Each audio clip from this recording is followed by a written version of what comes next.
আসসালামু আলাইকুম। আজকের 23 নাম্বার ক্লাসে আমরা দেখব কিভাবে একটা জেপিইজি ইমেজ ফাইলকে ভেক্টর ইমেজ ফাইলে কনভার্ট করা যায়।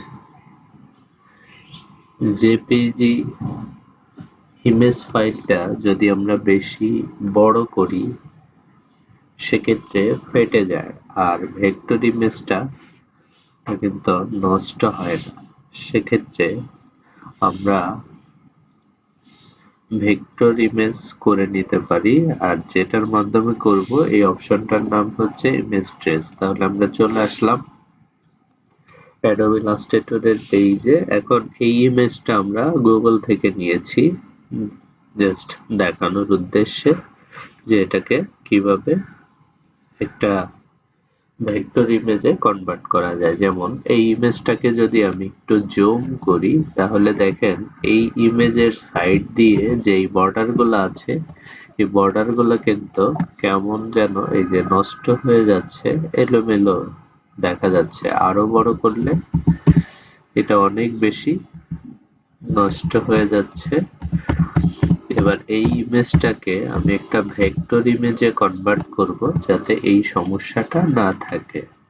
এরপরে কিন্তু এই ইমেজটাকে ইচ্ছা মতো আমার কালার চেঞ্জ করা বা অন্য যে কোনো কাজে এটা কাজে লাগাতে পারবো। এটার জন্য ইমেজটা নিলাম। ইমেজটা নেওয়ার পরে আমরা ইমেজটাকে সিলেক্ট করে এই যে অ্যাডোব ইলাস্ট্রেটরের উপরে গেলে আমরা একটা অপশন পাবো ইমেজ ট্রেস, অথবা অবজেক্ট থেকে এই যে এখানে পাবো হচ্ছে ইমেজ ট্রেস নামে একটা অপশন পাবো।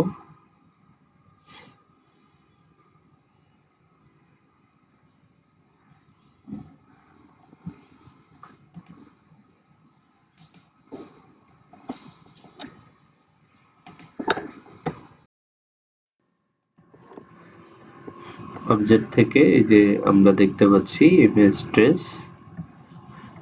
এবার এই ইমেজ ট্রেসের এখান থেকে আমরা মেক কে যদি করে দেই তাও হবে, অথবা উপরে যে অপশন আছে ওখানে ক্লিক করলেও হবে। মেকে ক্লিক করে দিলাম। এখন কিন্তু ব্যাকগ্রাউন্ডটা কিন্তু চেঞ্জ হয়ে গেছে। এরপরে আমরা এখান থেকে এই যে এক্সপান্ড করব, অথবা অবজেক্ট থেকে আবার গিয়ে এখানে এই যে এক্সপান্ড করব।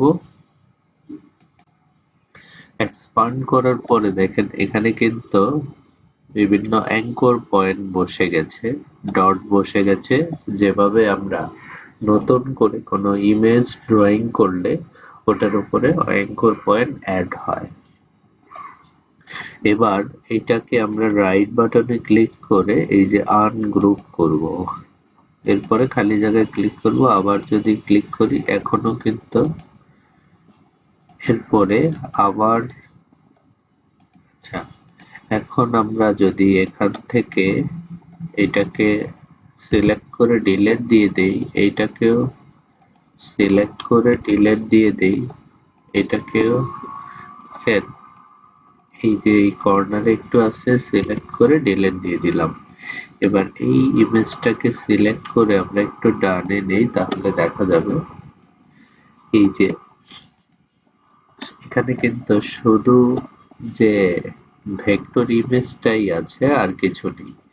এবার আমি যদি এই ভেক্টরটাকে একটু বড় করি দেখেন,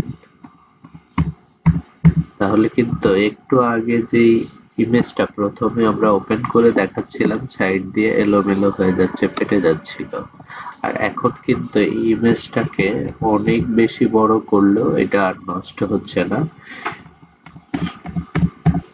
এবার এই ইমেজটাকে কিন্তু চাইলে আমরা এখান থেকে বিভিন্ন কালার সব চেঞ্জ করতে পারবো।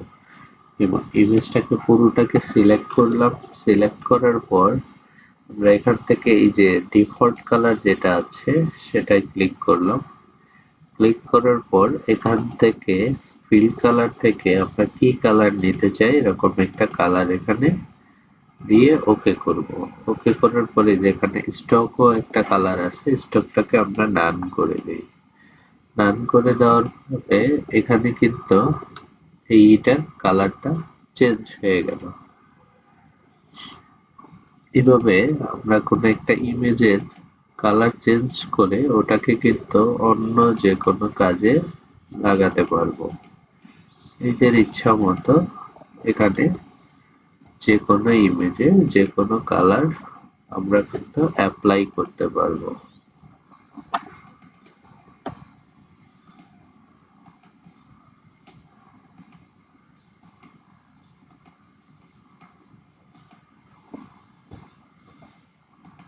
এখানে একটা করে ক্লিক করব আর সাথে সাথে কিন্তু কালার চেঞ্জ হয়ে যাবে।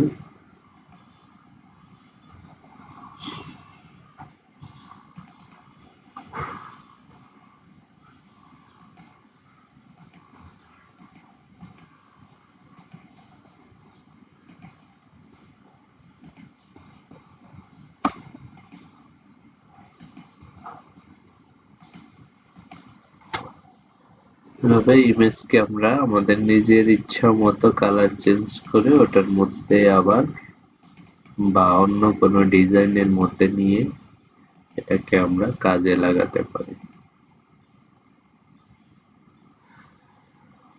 ধন্যবাদ সবাইকে ভিডিওটি দেখার জন্য।